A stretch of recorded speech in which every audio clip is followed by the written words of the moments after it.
All right, everybody, welcome back to Blackacre Ranch. So you might notice right now that this is something new, something's going on here. We have decided to purchase a bunch of loose feed, and we got it delivered. So we had to get enough that we got it delivered, and that meant 6 tons worth. And if you're not familiar with how this works, all my city friends, each bag, the guy puts out here a white bag. I put it on my forks in the tractor, and he has this arm that comes over, and he's gonna just spew it all into there, and he just starts packing it in there. And they pre-weigh how much is in the truck, and the truck has different compartments and everything. Anyway, he's gonna line me up. He gets it all sorted out, and then he puts the little arm down into it and starts unloading it. He doesn't care how much goes in each bag, but he knows that there's 6 bags worth.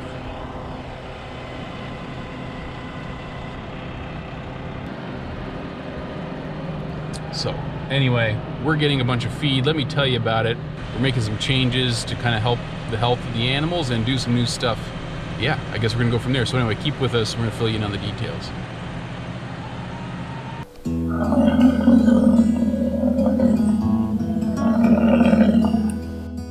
All right, guys, his truck, this sucker has many compartments in it. It's got everything in there that he can just suck out of these compartments, go through the arm. It's an auger system, so it's just like a drill bit, kind of an idea, if you want to call it that pushes it all the way through the arm. So mill automatically just weighs out and distributes and puts in the amount we need.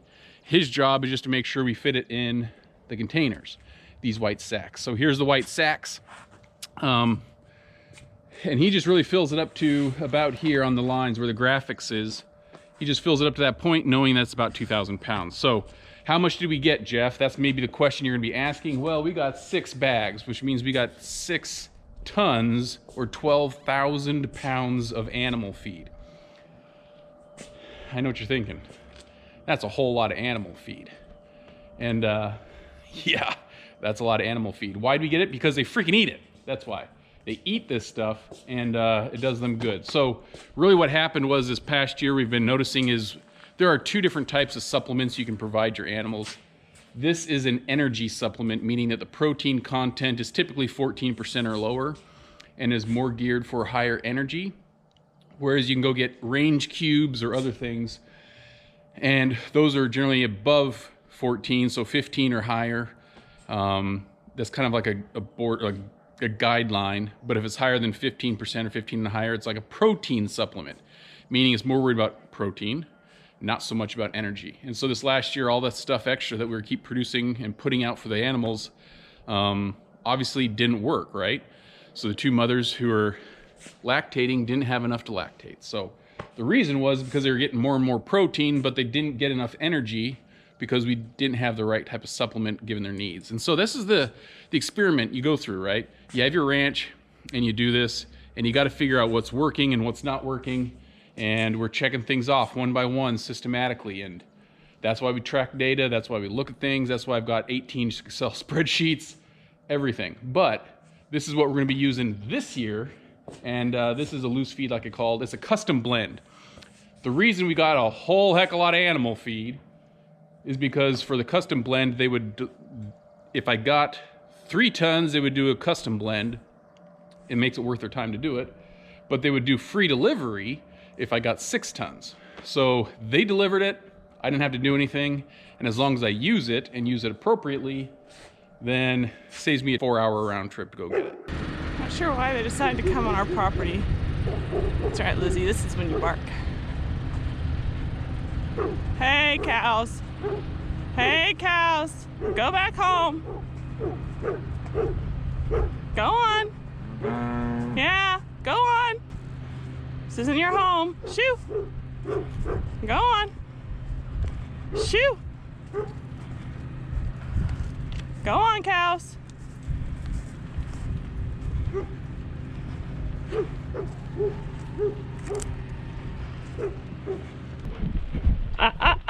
Go down that.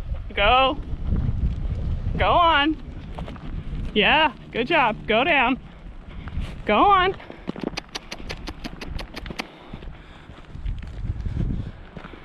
Go on, cows. Oh, stupid. Go on. Go on, shoo. Shoo, cows. Shoo. All right, there's what came in. Up ahead. Shoo. Come on. Get some stragglers off to the side. Come on. This isn't your grass. We purchased this hay from Alabama, and come to find out it's actually cheaper to get it from Alabama and ship it to Texas than it is to try and buy Texas grown hay right now.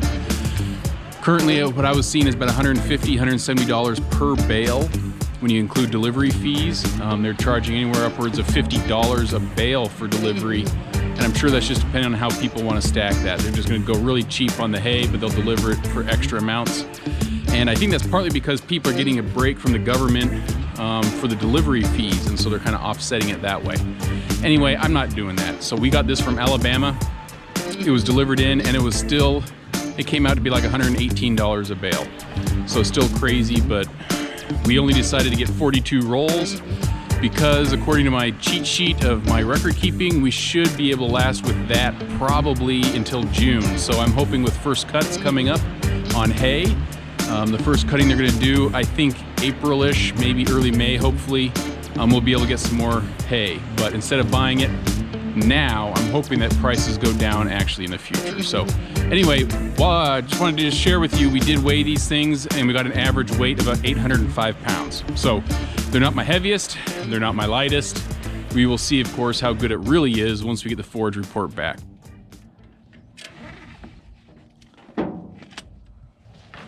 Okay, so if you're wondering how we're going to actually store all this feed, we're going to store it in here. We've got 22? 22. 22 barrels. They smell really good because these barrels are filled with paint. So these actually tie down pretty well, these clamp systems here.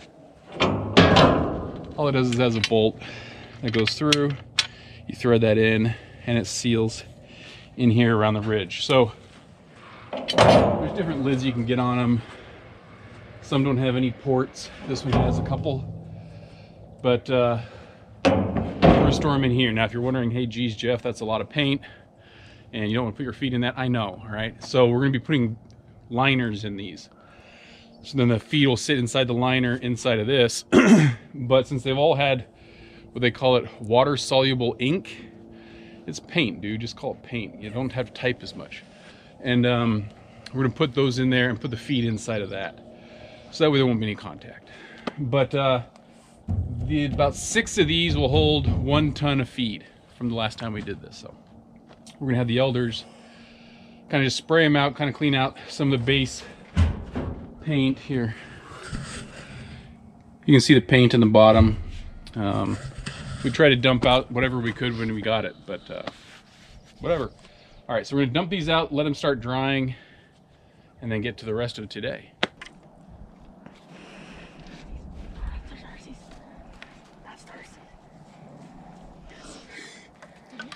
Give one up here first.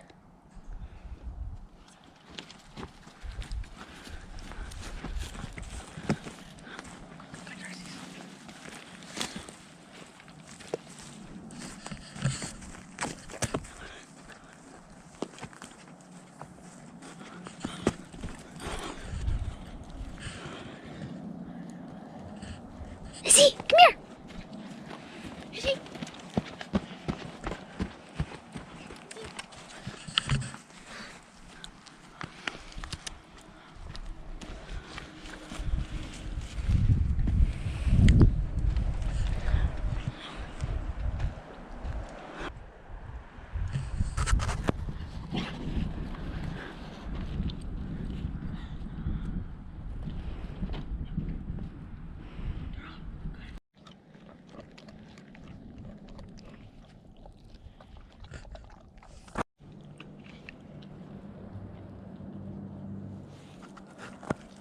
The elders got this all done, and my kids as well. All 22 are now done. And my wife's kind of thinking maybe it's probably not paint, but it looks to be that it was just maybe like screen printing or ink printers, I don't know. But we got them all done.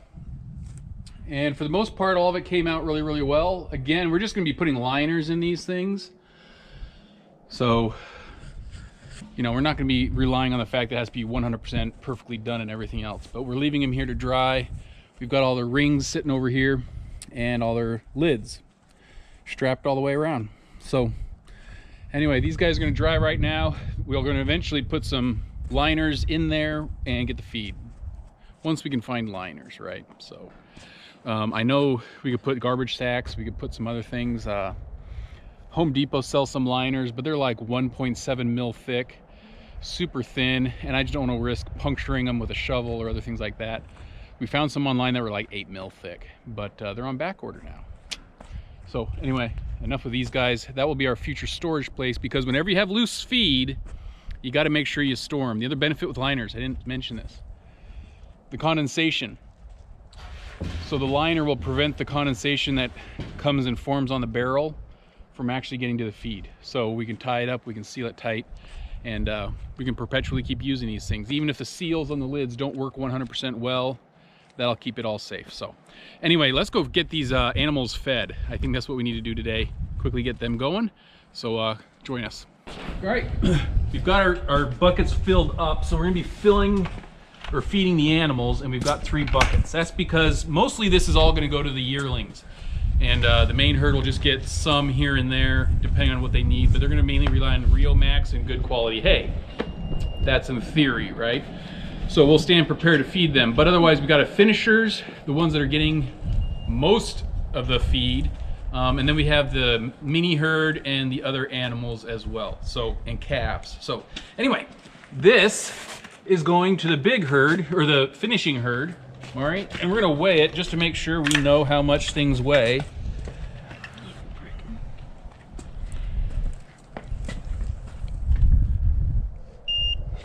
$28.6 pounds. And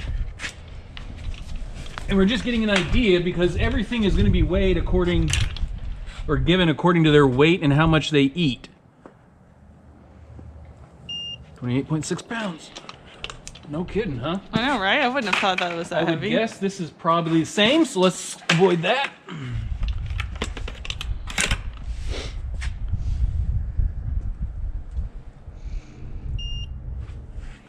And 11.9 pounds. 11.4. Oh, is that a 4? All right, so 11.4. So what we have is the current weights of the animals that we've got, the finishing herd, and how much they're eating per day. And so you take their weight, you times it by 0.3 or 0.28. Different seasons, they have different consumption rates about how much they eat. So what we're trying to do, and this is what I'm gonna go through this year, okay? It may not be perfect, but this is what we're gonna do. I've been told that generally supplement feed, like grain, stuff like this, or energy feeds, should not constitute more than 70% of the animal's feed. So we're gonna just kind of push it to 70% for the finishing. They'll be at just 70%, and we're gonna go through that. So that is about 10 pounds per animal per day right now. So hence about 30 pounds, we will give it to them. That means there's 3 animals, 10 each, right? The mini herd is 5 animals, and based on their weights and everything else, they're gonna get 30 pounds because that'll end up being like 5 pounds per animal. Am I doing that right? Well, they have 6 pounds per animal. 6 pounds, yeah. 6 pounds per animal. So far, they're gonna get a full bucket. Then we have the other 3. We might just bump them up because they're gonna be slaughtered as well, but they're gonna be done 2 months later probably from the finishing herd that we've got right now. So we're just probably gonna give them also a bunch of 30 pounds. So then we have the calves. And the calves, this actually might be too much. So we're gonna put some of this back and reweigh it, and we're gonna try and get a mark for it. So they're only eating about 6-7 pounds right now a day. So we only wanna give them maybe 2 to 3 pounds max. So no more than 50%. So this is what this looks like. So it's really just a bunch of junk. There's all sorts of stuff. Some corn and some other ingredients in it.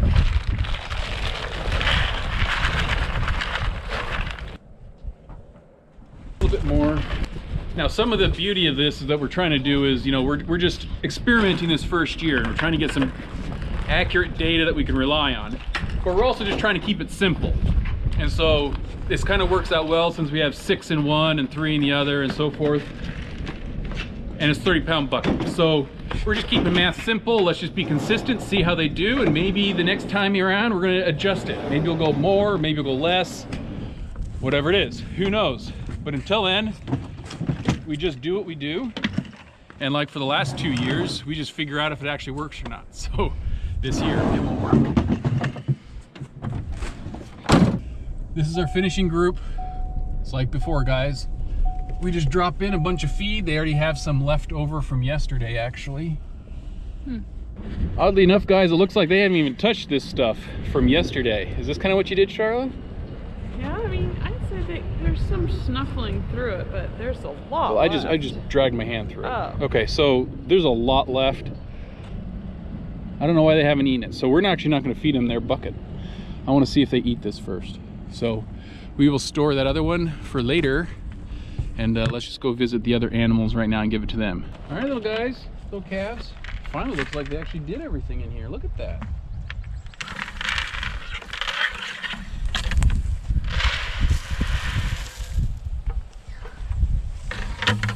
He's so tiny. I know, it looks like it's barely enough to get him going at all. Hi, girls.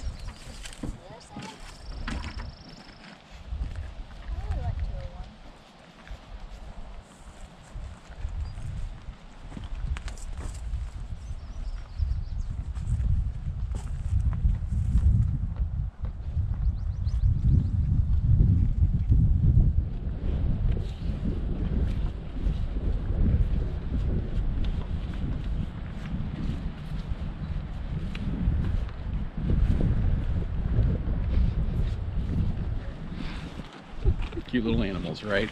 Hopefully they get big and fat, chunky. Whoever doesn't get a bucket gets the gate. So one of the big changes on the ranch is today we sold one of our small guys. So he's with somebody who probably will love him more than us. And so we have 4 on this side. Those are the second group to finish. And we have 5 only over here, despite the other one wanting to be over here. No more. So we got one less. The other one, 107, that is small, over by the water trough, he's going to be sold next week. So we did find a couple of people. We thought about butchering them ourselves or processing them, and frankly, we still have so much meat from the other animal that we processed this last summer. We don't need it. And whatever. If somebody else wants to do stuff with them, that's fine.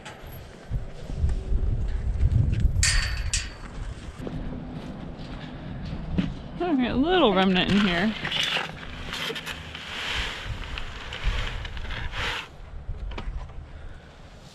We do have, I don't know if we told you before, Rio Max here, and with every group except the calves.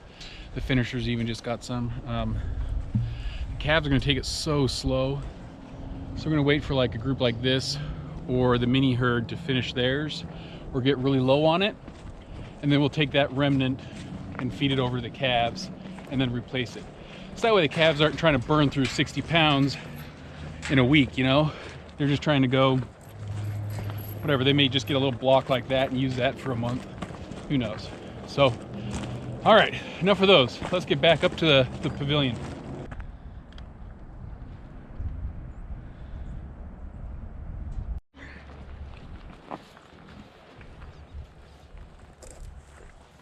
As I said about data, one thing I want to pay attention to is over the next, 2 months here until the beginning of June, that mini herd has 5 animals. They're getting about half of their feed consumption in this meal.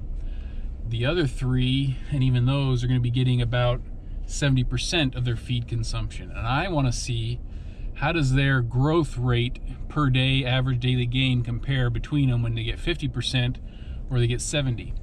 The reason I told you that 70% is kind of that borderline is only because people have done studies, apparently from the ones I've seen anyway, and that if you fed them over 70% of their average feed consumption on a daily basis for this supplement, there's no real benefit that's realized. So, I mean, if any of you guys have any other data or articles you want to share, by all means. That's where we came up with that 70%. No more than that for your supplement. So I want to see what the 50% does compared to the 70% to see if there's any difference.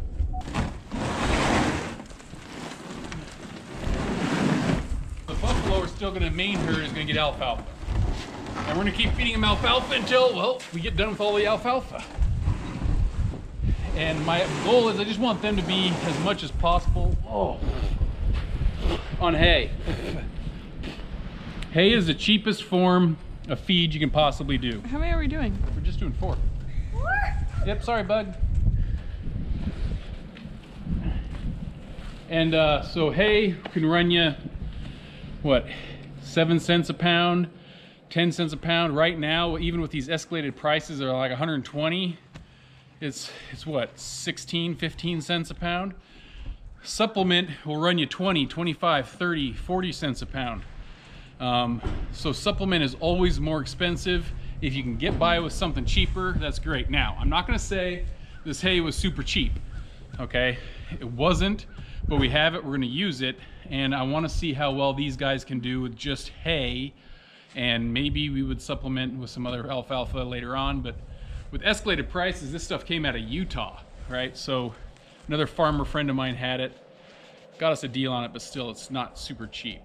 So anyway, we're not gonna feed them the nice quality, what do you call it, loose mineral feed.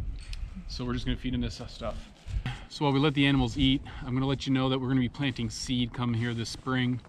Our intent is to plant as much of this pasture as possible.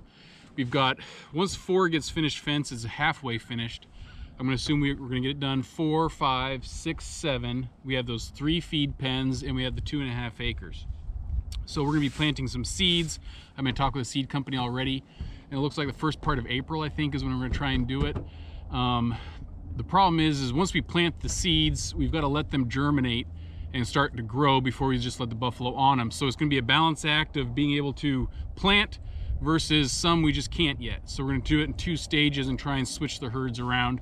That's gonna allow us, or force us to kind of be a little tricky with our little calves and yearlings, and then also this main herd here. So that's upcoming as well. Part of the feed plan, I mean, that's what we've been talking to you guys all this day about, is just a feed plan, right? A plan of how you're gonna feed your animals.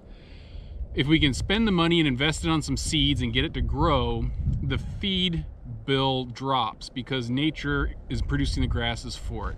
And it's time we did that. Last year we we bought over 230 bales of hay. Now, some of it all wasn't used last year, some of it rolled over until January, February this year, but still, that is a buttload of hay. It's more than I want to spend.